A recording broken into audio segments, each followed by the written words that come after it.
காட்டுக்குள்ள பாறையில உட்காந்து ஏதோ ஒரு உயிரினத்தை கையில பிடிச்சி சாப்பிட்டுட்டு இருக்கான். அந்த போலீஸ்காரர் அவனை பார்த்ததுமே பயந்து போய் அந்த இடத்துல ஒரு பாறைக்கு பின்னால ஒளிஞ்சிக்கிறாரு. ஆனா அந்த பைவான் கண்டுபிடிச்சு அந்த போலீஸ்காரரை கொலை பண்ணிடுறான். இப்ப அந்த பைவான் திரும்ப அந்த ஊருக்குள்ள வந்துடுறான். அந்த ஊர் ஜனங்க அவனை எப்படியோ சமாளிக்க பாக்குறாங்க. சுத்தமா முடியல. அதுல ஒருத்தன் அவனை சமாளிக்க முடியாம கடப்பாறை எடுத்துட்டு வந்து அவன் நெஞ்சிலே குத்திடுறான். இப்ப அவன் நெஞ்சில குத்துப்படவும் கொஞ்சம் கொஞ்சமா அவனோட சக்தி குறைஞ்சி அந்த போலீஸ்காரோட வீட்டு பக்கத்துல வந்து இறந்துடுறான். இப்ப அடுத்த நாள் அந்த போலீஸ்காரர் இறந்ததுனால அந்த போலீஸ்காரோட பாடியை வச்சு அதுக்கான சடங்கெல்லாம் பண்ணிட்டு இருக்காங்க. இப்ப சடங்கெல்லாம் பண்ணி அந்த பாடி அடக்கம் பண்ணிட்டு வந்துடுறாங்க. அவரோட பொண்ணு ரொம்ப சோகமா உட்காந்துட்டு இருக்கு. இப்போ ஹீரோவும் அந்த பொண்ணுக்கு இனிமே நான் உனக்கு இருக்கேன் அப்படிங்கிற மாதிரி அந்த பொண்ணை அதோட அப்பா மாதிரி பாத்துக்க ஆரம்பிக்கிறான். அப்படி ஒரு நாள் அந்த பொண்ணோட கழுத்துல பார்க்கும்போது அந்த தீ சக்தி அந்த பொண்ணோட உடம்புல இருக்கிறது அவனுக்கு தெரியுது. அந்த பைல்வான் அந்த போலீஸ்காரோட வீட்டுக்கிட்ட வந்து சாகும்போது அந்த தீ சக்தி அந்த வீட்டுக்குள்ள இருந்த அந்த குழந்தையோட உடம்புக்குள்ள போயிருக்கும். இப்போ ஹீரோ என்ன பண்றதுன்னு தெரியாம இந்த விஷயம் ஊர் ஜனங்களுக்கு தெரிஞ்சா இந்த குழந்தை ஏதாவது ஒண்ணு பண்ண பார்ப்பாங்க. அதனால அந்த குழந்தைய கூப்பிட்டுக்கிட்டு ஊரை விட்டு போயிடலான்னு வேகமா வெளியே போயிட்டு இருக்கான். அதை ஒருத்தன் பார்த்துட்டு வந்து அந்த பஞ்சாயத்து தலைவரோட பையன்கிட்ட சொல்லிடுறான். இப்ப அவன் சில அடியாட்களை கூட்டிட்டு போய் ஹீரோவை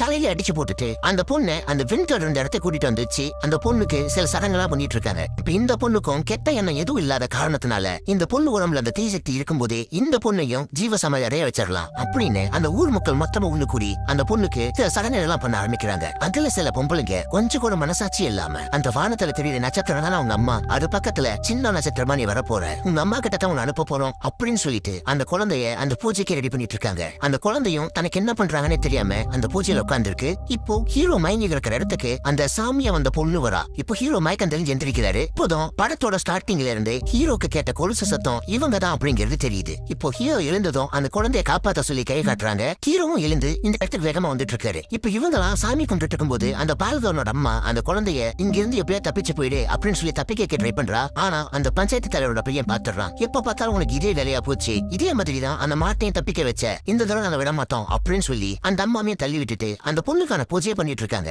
இப்போ ஹீரோ அந்த இடத்துக்கு வந்து எல்லாரு கூடயும் பயங்கரமா சண்டை போட்டுட்டு இருக்கான். இப்போ ஒரு கட்டத்துல ஹீரோ எல்லாருமே சேர்ந்து பிடிச்சிடுறாங்க. அப்போ அந்த பூசாரி அந்த குழந்தைக்கு தீவாரனை காட்டி கையில மணி அடிக்கும் போது அந்த குழந்தை ரொம்ப விசித்திரமா ரியாக்ட் பண்ணிட்டு இருக்கா. அதை ஹீரோவும் பாத்துறான். அப்பதான் அவனுக்கு ஒவ்வொரு ஞாபகம் வருது. அந்த பால்காரனும் மணி அடிச்சப்பதான் சாந்தமானா, அந்த பைல்வானும் மணி அடிச்சதுனாலதான் சாந்தமானா அப்படின்னு தெரியுது. உடனே ஹீரோ அவங்க எல்லாம் தள்ளி விட்டுட்டு அந்த தூரத்துல கட்டி இருக்கிற மணியை கையில் எடுத்துட்டு வந்து வேகமா ஆட்ட ஆரம்பிக்கிறான். அதை ஆட்ட ஆட்ட அந்த பொண்ணு பயங்கரமா ரியாக்ட் பண்றா. ஒரு கட்டத்துக்கு மேல அந்த பொண்ணோட உடம்புல இருந்த அந்த தீய சக்தி அது கூட இதுக்கு முன்னால இறந்தவங்களோட ஆத்மா எல்லாமே மொத்தமா வெளியே வருது. எல்லாமே மொத்தமா வெளியே வந்து அப்படி அழிஞ்சிருது. இப்ப அந்த ஊரோட நிலைமையே நார்மல் ஆயிடுது. அந்த மாட்டோட பாலும் நார்மலா பாலாவே வருது. இப்போ ஹீரோவும் அந்த பொண்ணை கையில பிடிச்சிக்கிட்டு இந்த பொண்ணை நானே வளர்க்குறேன் அப்படின்னு சொல்லிட்டு அந்த பொண்ணோடைய அந்த ஊரை விட்டு கிளம்பிட்டு இருக்கான். அப்போ அந்த சாமியா வந்த பொண்ணு ஹீரோ கிட்டையும் அந்த பொண்ணு கிட்டையும் பேசி வெளியே அனுப்பி வைக்கிறாங்க. இதோட இந்த படமும் முடியுது. இந்த படம் OTT-ல இருக்கு. ஆனா தமிழ் டப்ல இல்ல, தெலுங்கு வருஷம் மட்டும் தான் இருக்கு.